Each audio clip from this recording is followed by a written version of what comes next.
La tienda de David O'Hearn permanecía cerrada después de su horario normal.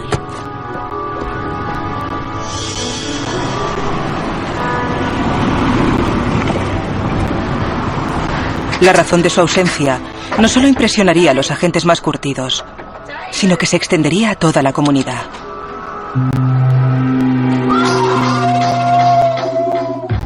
La persona que estábamos buscando no estaba fichada por la policía, lo cual daba cierto miedo cuando uno piensa en ello. Estábamos buscando a alguien que era extremadamente peligroso. Creo que cualquier caso en el que se producen mutilaciones después de muerta la víctima debería hacer sonar todas las alarmas de la policía. Esas cosas no le pasan a la gente normal. Tenía conocimientos de satanismo y su trabajo consistía en filetear pescado. El siguiente paso era intentar identificar a quién pertenecían las huellas. Esperábamos encontrar otro eslabón de la cadena en posesión del asesino. Y dije, bien, las cosas no siempre son tan horribles. Supongo que todo depende de lo que hayas hecho.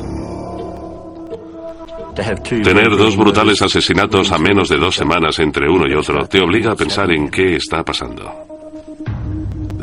La verdad no la encuentras bajo los reflectores, sino que está entre las sombras.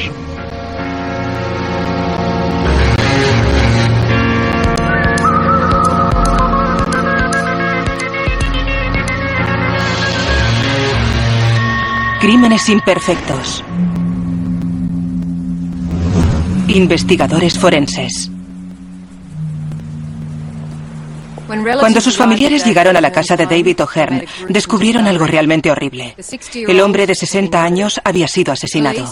La policía iba a iniciar una investigación que daría muchos giros, y uno de ellos, de lo más inesperado. Era algo que no había visto en todos mis años de policía. Había el cuerpo de un hombre echado de espaldas. Lo habían decapitado. Una mano la encontramos en el sofá y parecía que lo habían destripado por completo, y los intestinos estaban en una bandeja de plata junto al cuerpo. En una de las paredes había un pentagrama con la palabra Satán junto a él. En otra pared se veía una cruz invertida. Y en un espejo por encima de una mesa también habían escrito la palabra Satán. Todos los dibujos habían sido hechos con la sangre de la víctima. En el suelo alrededor del cuerpo había un gran número de objetos. 4 cuchillos, una pequeña sierra de metal, una hoja de afeitar, así como un sacacorchos. Todos los objetos estaban manchados de sangre, por lo que era evidente que se había utilizado en la mutilación de la víctima, aunque en ese momento no podíamos precisar en qué orden habían sido empleados. Quedaba claro en la escena del crimen de David O'Hearn que las mutilaciones las habían hecho después de matarle, porque había muy poca sangre que coincidiera con esas lesiones. Cerca de donde se encontró el cuerpo, también había una licorera de cristal tallado con una gran cantidad de manchas de sangre. En la habitación se observaba un gran número de salpicaduras de sangre. Algunas de ellas procedían de la cabeza de la víctima. Esas salpicaduras estaban a muy poca distancia del suelo.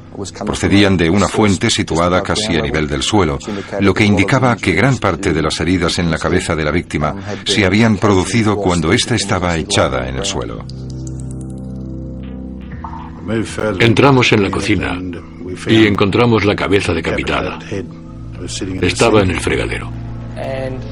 Encontramos unos guantes negros junto al fregadero. Estaban húmedos y habían sido vueltos al revés, lo que me sugirió que se quitó los guantes al terminar su trabajo. Los guantes deportivos sin dedos significaban que era posible que hubiera huellas dactilares en el apartamento, y también esperaban encontrar el arma homicida. Había pruebas de que alguien había registrado los cajones en busca de... Parecía que buscara un objeto preciso. Había efectos personales esparcidos sobre la cama de David. Consideramos que el móvil había sido el robo, pero parecía demasiado sangriento para tratarse de un robo. Y las heridas que presentaba el señor O'Hearn eran mayores de las que le hubiera hecho alguien torturándole para que dijera dónde se encontraba lo que estaba buscando.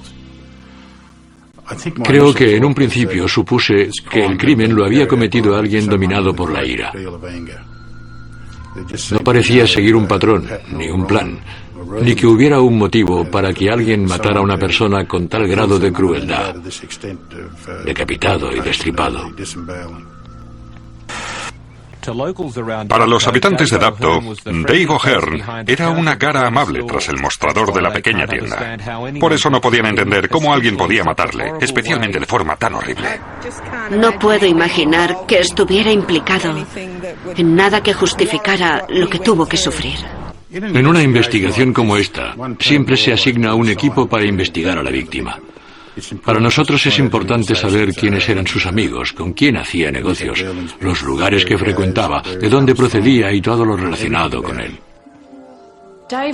David era una persona muy reservada, muy introvertida, pero como hermano era muy detallista, honrado.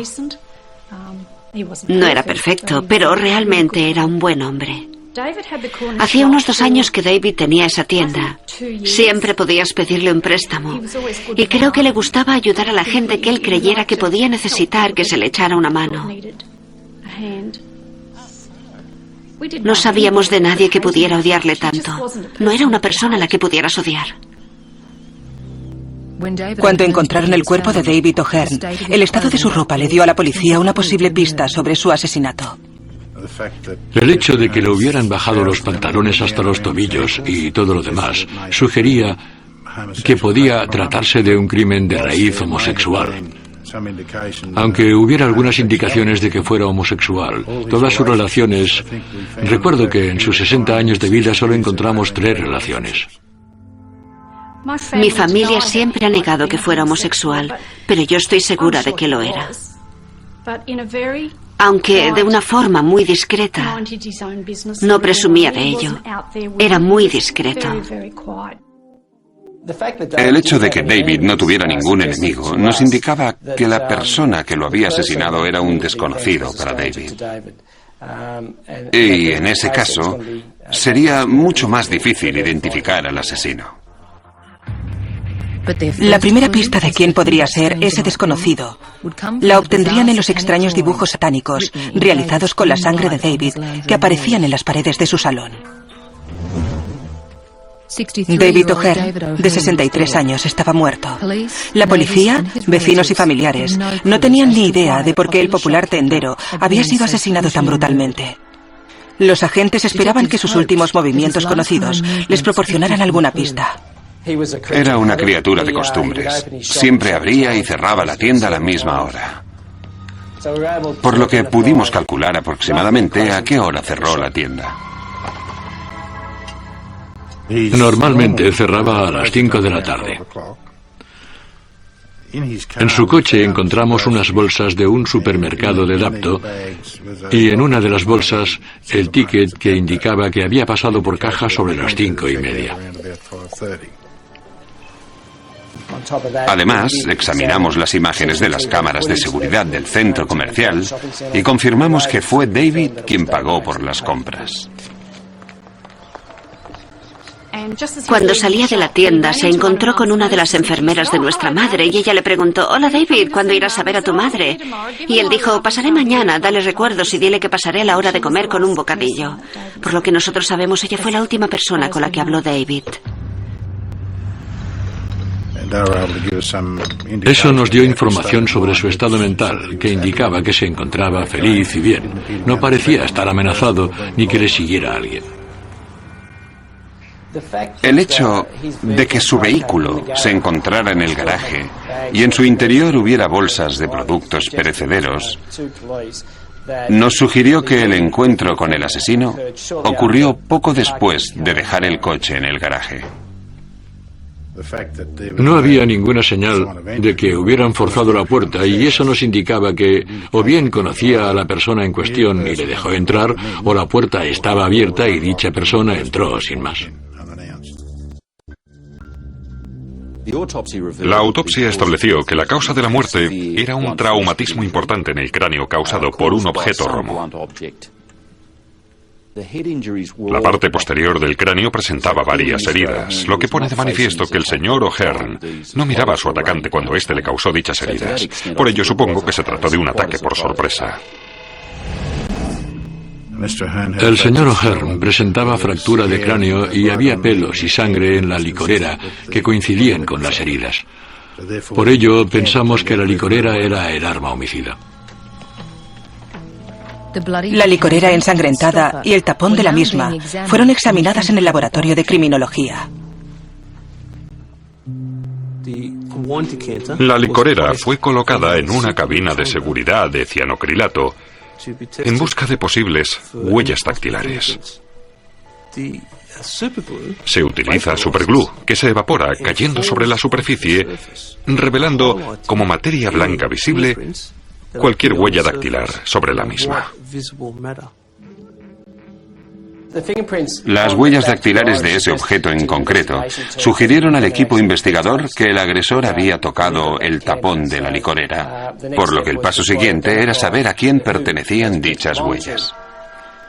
Cuando la huella encontrada en el tapón se introdujo en la base de datos de la policía, no hubo respuesta positiva. Para el equipo de investigadores, eso significaba que el asesino no había sido acusado de nada, por lo que sus huellas no habían sido archivadas. Las herramientas que habían sido utilizadas para decapitar a David tras su muerte también fueron examinadas en busca de huellas. Aunque no se identificó ninguna huella, las herramientas proporcionaron una pequeña pista a los agentes. Miramos en el garaje y en los armarios de la cocina y encontramos herramientas similares en el armario situado directamente encima de la nevera. A mí me resultaba difícil verlos, por lo que tuve que ponerme de puntillas y dar saltitos para verlos bien.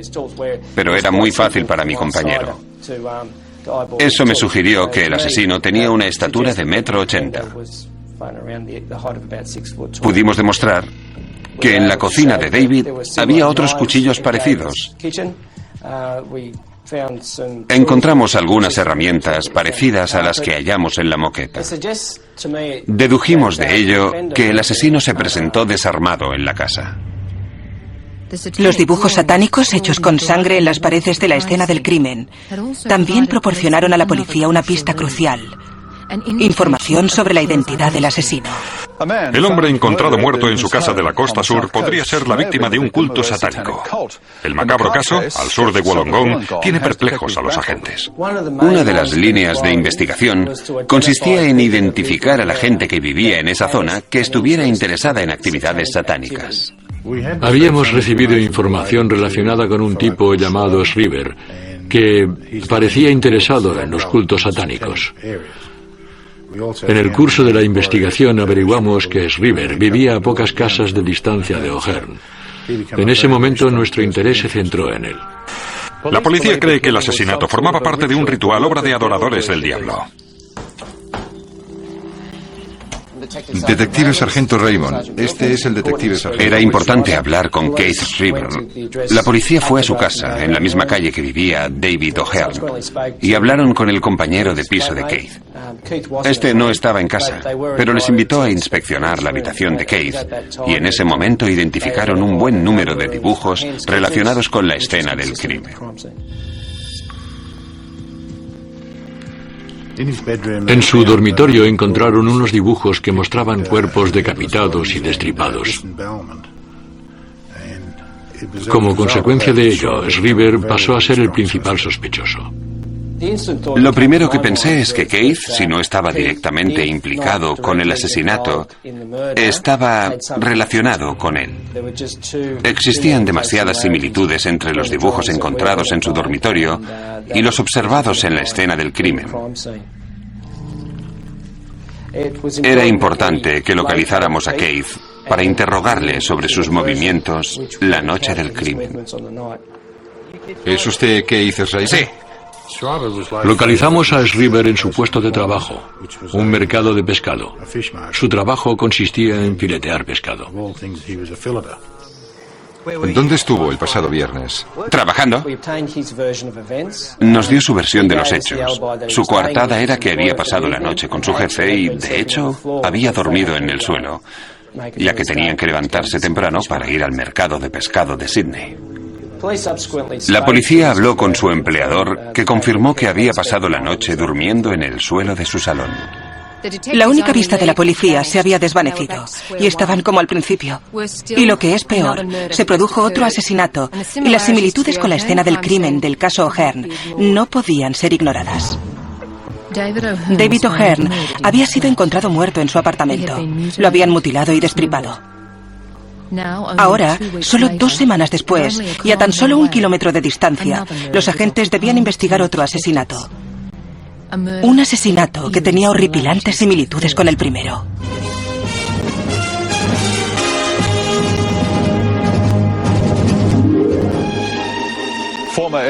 Frank Arkell, exmiembro del Parlamento y presunto pedófilo, ha sido asesinado en su casa de Wollongong. Se encarga de su caso el mismo equipo de agentes que investiga el asesinato y decapitación de otro hombre en Albion Park Rail hace 2 semanas. Para dar una idea de la escena del crimen, al mirar a las puertas de la casa de invitados, unas puertas de cristal, nada más abrirlas se encontraba una cama de matrimonio. Y al otro lado de la cama estaba el cuerpo de Frank. En ese momento no era fácil identificarle debido a la cantidad de sangre que cubría su cara. Era evidente que había recibido importantes heridas en la cabeza. Junto al cadáver había la pantalla de una lámpara rota que había sido utilizada en el ataque. Se rompió debido a la brutalidad de la agresión. En mi opinión, el señor Arkell murió a causa de las heridas craneales. Aunque por la presencia de una cuerda alrededor del cuello y las señales que éste presentaba, puede que también fuera estrangulado. Para infligir dichas heridas, que en total eran más de 40, se necesitó mucho tiempo. Al igual que en el asesinato de David O'Hearn, el agresor se sirvió de lo que tenía a mano para matarlo. El patrón de las heridas era muy similar en ambos hombres.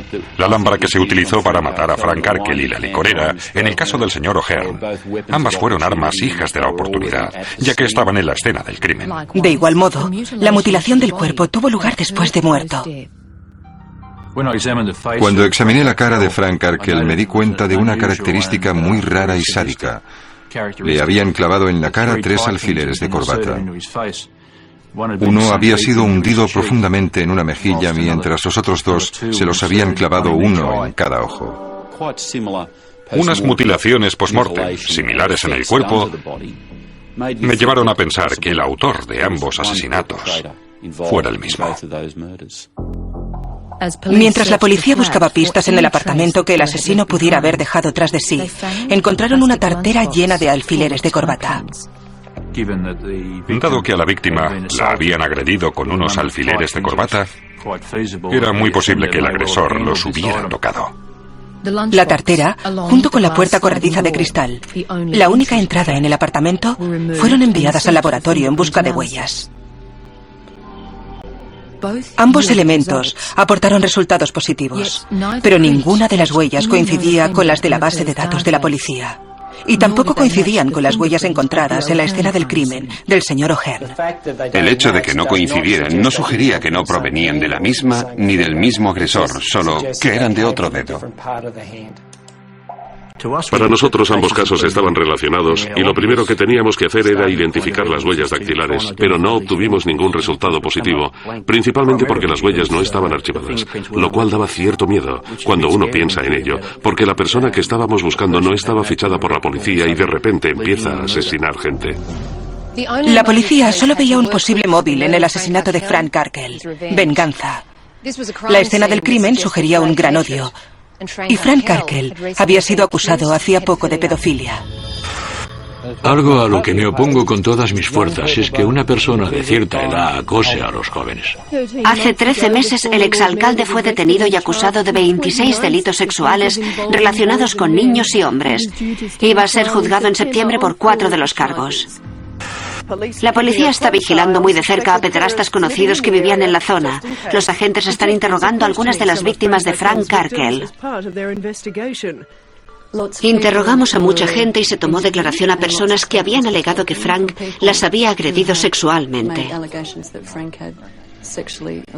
Todos fueron interrogados largamente y sus coartadas eran muy sólidas. Llegamos a la conclusión de que ellos no eran los causantes de la muerte de Frank. Cabía la posibilidad de que el asesino fuera alguien que no conociera a Frank y se tratara de alguien que buscara emociones fuertes. Luego, por supuesto, lo unimos a lo que le ocurrió a David O'Hearn. ¿Había alguna relación? ¿Cuáles eran las similitudes entre ambos? ¿Frank y David O'Hearn se conocían? La única relación era que ambos eran homosexuales. Pero eso no evitó que los medios de comunicación los vincularan en otros aspectos. La policía había nombrado otro equipo para investigar el asesinato del señor Arkell, que operaba en conexión con el equipo que investigaba la muerte violenta de David O'Hearn. Se suponía que ambos hombres estaban implicados en la misma red de sexo infantil.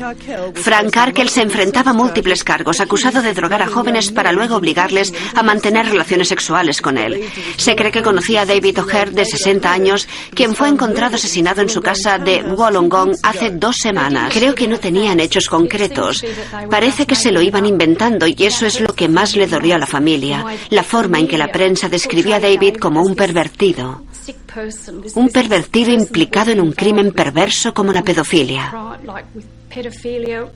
No aceptamos nada de todo eso porque él no era así.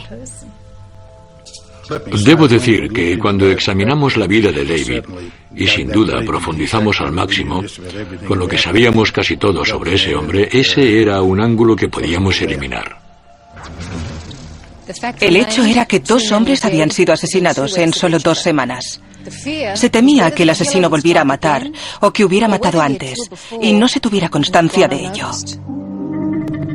Empezamos a examinar todos los asesinatos de tipo homosexual, prestando una mayor atención a los que aún no habían sido resueltos, porque teníamos a David y a Frank, y cabía la posibilidad de que hubiera un ángulo homosexual. Los brutales asesinatos de 2 hombres de Wollongong, David O'Hearn y Frank Arkell, hizo temer a la policía que anduviera suelto un asesino en serie. La cuestión era si el asesino había matado antes. ¿Por dónde empezar a buscar algo que ambos crímenes tuvieran en común? ¿Más allá de la zona de Wollongong, como así hicimos? Empezamos a examinar todos los asesinatos de tipo homosexual, prestando una mayor atención a los que aún no habían sido resueltos, porque teníamos a David y a Frank, y cabía la posibilidad de que hubiera un ángulo homosexual. Se cree que el asesino que golpeó con una lámpara al señor Arkell también sería responsable de otros 2 asesinatos. El comerciante David O'Hearn, que vivía en Albion Park Rail, y el pederasta convicto Trevor Parkin, de Glebe. Trevor Parkin había sido asesinado brutalmente. Le habían golpeado en la cabeza y luego lo habían mutilado. Las similitudes con la escena del crimen de David O'Hearn eran evidentes. En ambas escenas del crimen, las víctimas habían fallecido a consecuencia de un traumatismo en la cabeza con un objeto romo, y a ambas víctimas les habían mutilado los genitales. Pero el asesinato de Trevor Parkin había ocurrido 6 meses antes y a 18 kilómetros de Wollongong. Como investigador, consideras una zona muy amplia y te preguntas dónde vive el asesino, porque se supone que éste debe vivir a poca distancia de donde ha tenido lugar el asesinato. Pero en este caso se necesitaba 1 hora y media en coche para ir de una escena del crimen a otra, así que podía vivir en cualquier parte. Pero pronto fue descartada la distancia geográfica. Lo que la policía creía que había encontrado en esta estación de tren no solo relacionaba las ciudades, sino también los crímenes. Algunas de las pertenencias que le fueron robadas a Trevor Parkin de su apartamento se encontraron en un tren en la estación de Waterfall. Dicha estación corresponde a un suburbio en la línea férrea entre Sydney y Wollongong. En realidad está a solo 2 paradas de Wollongong. El hecho de encontrar pertenencias robadas en el apartamento de Trevor Parkin en la línea del sur, donde ocurrieron estos 2 asesinatos, era muy significativo. Supusimos que el asesino vivía en la costa sur, es decir, que vivía en la zona de Wollongong. En ese momento, cada una de las 3 investigaciones se llevaba por separado, porque no sabíamos si buscábamos a una sola persona o a 3.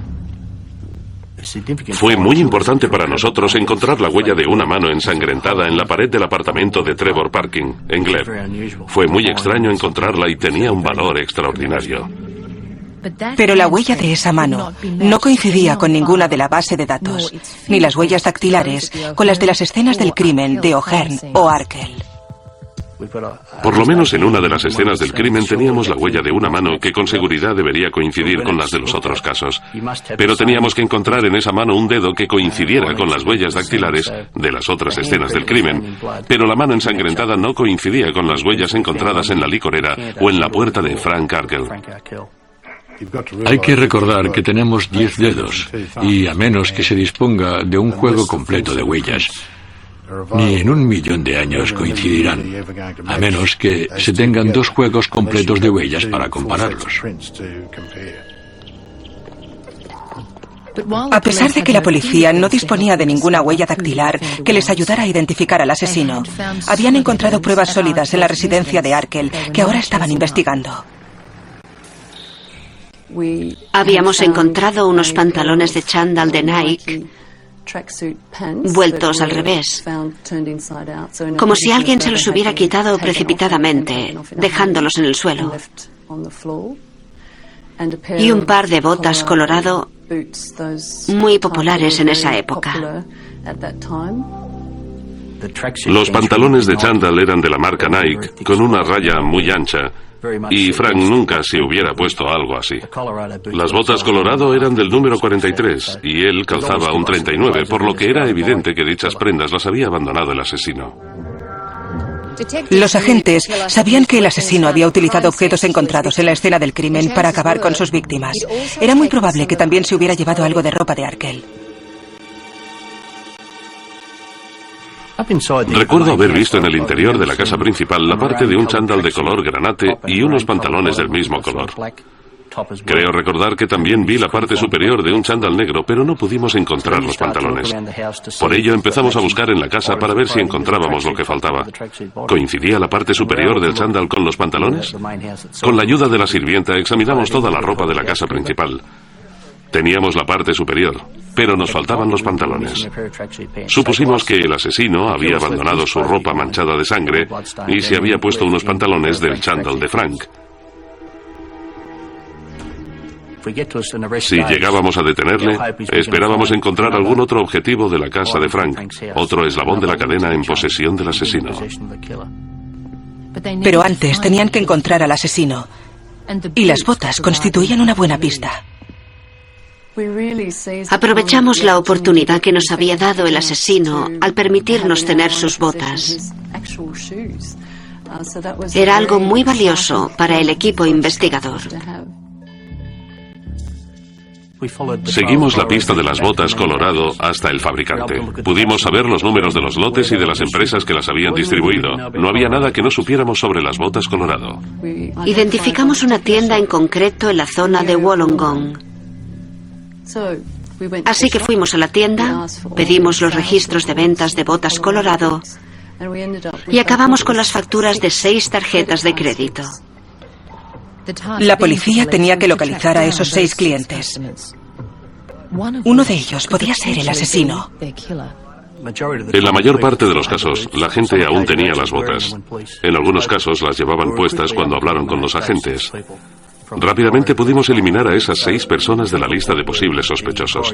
En cierto momento las investigaciones no nos llevaban a ninguna parte. Era más que probable que las hubiera pagado en efectivo. Y sin haber tenido suerte con los pantalones del chándal, la policía esperaba que el público les ayudara. La policía dice que la ropa encontrada junto al cuerpo mutilado del presunto pederasta Frank Arkell les ha proporcionado pruebas vitales sobre su asesino. Esta es la ropa que llevaba el asesino de Frank Arkell. Unos pantalones de chándal manchados de sangre, calcetines y unas botas que dejó en la casa de invitados en la que fue asesinado el señor Arkell. Deseamos hablar con cualquiera que haya reconocido esta ropa o que haya visto a alguien vestido así por la zona. A pesar de que la ropa no les dio ninguna pista esa noche, Vi un coche rojo saliendo del camino. alguien llamó para decirles que había visto salir un coche de la casa de Frank Arkell la noche que fue asesinado. Cabía la posibilidad de que se tratara del asesino saliendo de la casa, y era algo que teníamos que investigar. No podíamos ignorarlo. La policía ansiaba encontrar a la persona que posiblemente había matado a 2 hombres en 2 semanas y otro 6 meses antes, pero no conseguía avanzar. En la televisión siempre resulta muy fácil. Lo resuelven en un solo día, pero en la vida real no ocurre así. Requiere mucho trabajo obtener toda la información y conseguir resultados. No se hace en un solo día. Hola, ¿policía? Los agentes esperaban que la llamada recibida les ayudara a acelerar el proceso. Hicimos un seguimiento de la llamada que nos llevó a hablar con el hombre que dijo haber visto un Nissan Skyline rojo salir de la casa de Frank Garkel o de la de su vecino. Él pasó por allí camino a su casa. Le pareció ver un coche salir del camino de la casa de Frank Garkel o de la de su vecino sobre las 3 de la mañana, cosa que encajaba con la hora estimada de su muerte. Podría tratarse del asesino abandonando la casa y era algo que debíamos investigar. Este es el coche que los agentes del equipo especial Lincoln han estado buscando. El vehículo, abandonado y casi desguazado, fue encontrado el domingo por la policía en un bosque del monte Usle. Un vehículo similar fue visto en la calle Reserve, donde vivía el señor Arkel a las 2:30 de la mañana del día siguiente. La policía tenía que confirmar que este era el coche que el testigo había visto. Y tras localizarle, le interrogaron de forma muy poco convencional, hipnotizándolo. Quiero que cierre los ojos y se sumerja en un sueño profundo e hipnótico. La hipnosis, como otras muchas cosas, no es una ciencia exacta, y el desafío es que recordara algo que no hubiera dicho antes. Esperábamos que el testigo recordara la matrícula del coche. Incluso una parte de la misma habría sido de gran ayuda.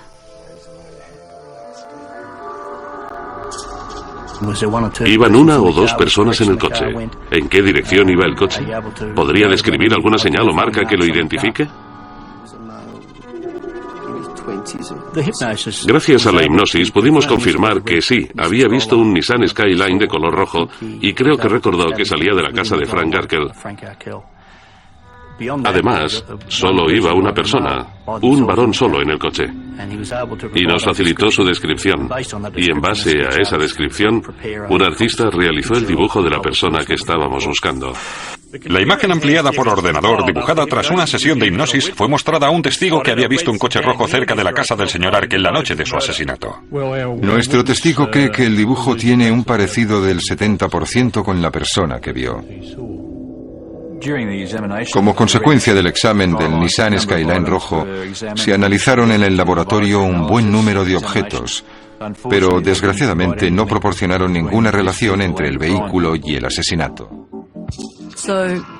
Así que los agentes tuvieron que volver a empezar, examinando lo que les quedaba para seguir esas otras pistas. La pista más sólida era la ropa del asesino, encontrada en la casa de Frank Garkel. Ahora, 3 meses después de ser encontrada, empezaba a dar sus dividendos. Una de las llamadas fue de una exnovia de una persona que, según ella, llevaba normalmente un chándal similar y unas botas colorado y que ya no las llevaba. La exnovia también nos dijo que cuando habló con el chico sobre el hecho de que ya no las llevara, este se puso muy nervioso, negándose a contarle ningún detalle. Además de mostrarse muy esquivo sobre las botas y los pantalones del chándal, se dio cuenta de que su novio mostraba un gran interés por los asesinatos. Había empezado a guardar recortes de periódicos y no dejaba de hablar del tema. Teníamos a una persona que no solo tenía las botas y los pantalones del chándal, y que poco después de la muerte de Frank Garkel habían desaparecido. Parecía una pista muy prometedora. La mujer nos había dicho que su exnovio se llamaba Mark Van Krevel. En ese momento, Mark estaba sin trabajo, pero en el pasado había ido a trabajar a Sydney en tren. Desde ese momento decidimos vigilarle muy de cerca durante las 24 horas del día. Si era nuestro asesino, teníamos que proteger a la comunidad antes de que asesinara de nuevo, pero no teníamos suficientes pruebas para detenerle. Durante la operación de vigilancia, el sospechoso fue visto en compañía de algunos de sus amigos, incluyendo a Keith River. Keith River era el primer sospechoso en la investigación del asesinato de David O'Hearn.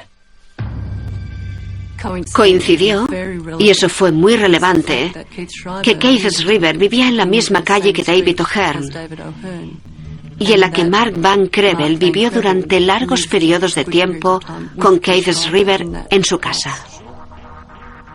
La policía recordó que cuando fueron a interrogar a Schreiber, les abrió la puerta Mark Van Crevel.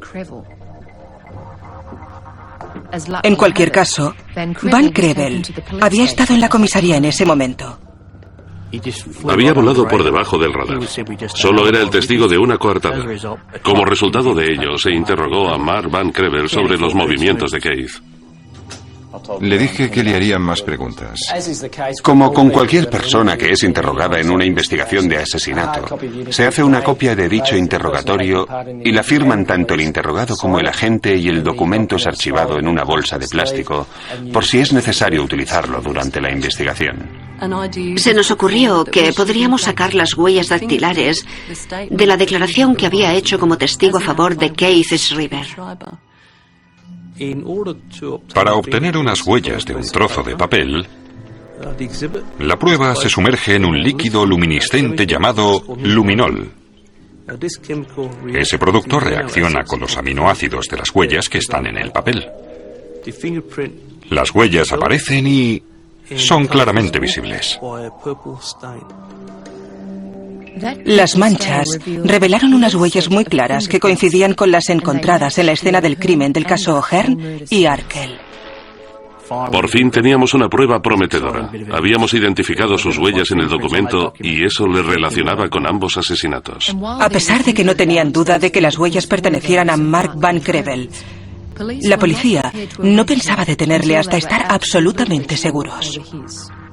De hecho, cuando detienes a alguien le estás privando de su libertad y puede que acabe encerrado en la cárcel toda su vida. Así que nuestro trabajo es muy serio y nos obliga a ser muy precisos en todo cuanto hacemos. Y necesitas el soporte de las pruebas. Tienes que ser muy concienzudo y metódico. Por ello, los agentes esperaron la oportunidad de conseguir la prueba que necesitaban. Estaba bebiendo de una botella de Coca-Cola. La tiró y un agente que se mostró rápido al pensar en su importancia la recogió. Recurrió a su iniciativa, cogió la botella y de la misma sacamos unas huellas. A los pocos minutos, las huellas de Mark Van Crevel estaban listas para ser comparadas. Las huellas encontradas en la botella de Coca-Cola eran las mismas de la copia de la declaración e iguales a las encontradas en las escenas de los crímenes. Eran las de Mark Van Crevel. La policía hizo planes para detener a Mark Van Crevel, pero sus planes se verían frustrados. Vino a verme y me dijo: quiero decirte algo, pero si te lo digo, ¿eso significaría que me expulsarían o no me dejarán entrenar? Y yo dije: bien, Mark, las cosas no siempre son tan horribles. Supongo que todo depende de lo que hayas hecho. Tras 4 meses de investigación, la policía estaba preparada para detener a Mark Van Crevel. Pero el joven de 19 años, que normalmente practicaba taekwondo, tenía otros planes. Mark era uno más del grupo de alumnos. Cuando empezó era un adolescente y sí, se entrenaba como los demás. Era muy entusiasta. Atacaba cuando tenía que hacerlo. Saludaba cuando debía y se entrenaba duro cuando se lo ordenabas. No tenía queja de él. No tengo ninguna duda, era un buen chico. En este día en concreto, todo había discurrido normalmente. Yo estaba en el despacho con el papeleo antes de empezar con la clase. Y Mark entró, parecía nervioso. Y le pregunté si le ocurría algo. Y él negó con la cabeza y dijo: quiero decirte algo, pero si te lo digo, ¿eso significaría que me expulsarán o no me dejarán entrenar? Y yo dije: bien, Mark, las cosas no siempre son tan horribles. Supongo que todo depende de lo que hayas hecho. Estoy seguro de que dijo: ¿recuerdas esos asesinatos de los que hablan los periódicos? Sí, bien, lo hice yo. Eso me dejó anonadado. Pensé: bien, puede que no esté diciendo la verdad o que solo quiera llamar la atención. Lo cierto es que estaba enfadado. Llamé a otro instructor para que diera la clase por mí. Me pareció que era mejor mostrarme prudente, así que le dije que fuera a cambiarse. Lo más importante para mí era sacar a Mark de allí. Cuando alguien te dice algo así, es muy posible que sea cierto. En mi corazón esperaba que no fuera así. Iremos a dar un paseo, ¿vale? Le dije que iríamos a dar un paseo. Íbamos por la autopista porque él no quería ir a la policía. Eso es algo que me dijo en el primer momento. No quiero ir a la policía. Me contó muchas cosas. Pero mientras hablaba, sé que puede parecer curioso, pero lo cierto es que no le escuchaba.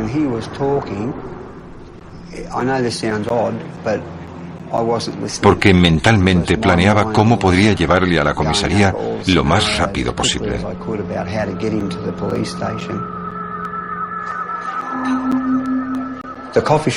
La cafetería a la que fuimos era el lugar más cercano a la comisaría que se me ocurrió. Tomamos café y en algunos momentos la discusión llegó a ser muy vehemente. Yo intentaba mantener la calma y no quería ponerle más nervioso. Pero sabía por las técnicas de las artes marciales que si le ordenaba algo, era muy probable que obedeciera. Así que al final fue como una exigencia. Vamos a ir a la comisaría y vas a hacer lo que yo te diga y no se hable más. Creo que eso le pilló de sorpresa. Entonces me sentí algo más aliviado y él me pidió pasar por el apartamento en el que vivía. Quería que yo me quedara con un cuchillo y una espada. Como es lógico, mi cerebro volvió a dispararse. Me dije, un momento, puede que haya cambiado de idea. Así que él entró y yo abrí el maletero del coche y me alejé probablemente unos 200 metros. Cuando salió me dijo, no voy a hacerte daño. Yo le dije, puede que así sea, Mark, pero deja eso en el maletero y ciérralo. Añadí, me sentiría mucho mejor. Subimos al coche y me dije, bien, ahora vamos a la comisaría de policía, lo que está muy bien.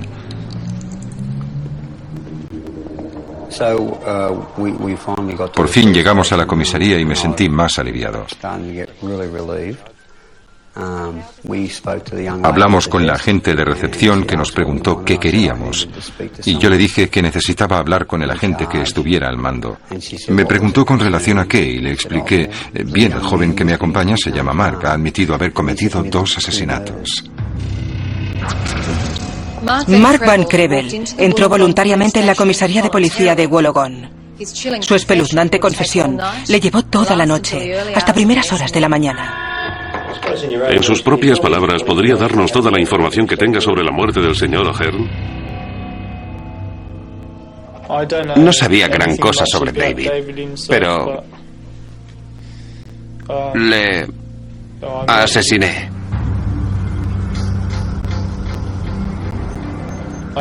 Aquel día quería matar a alguien. Fui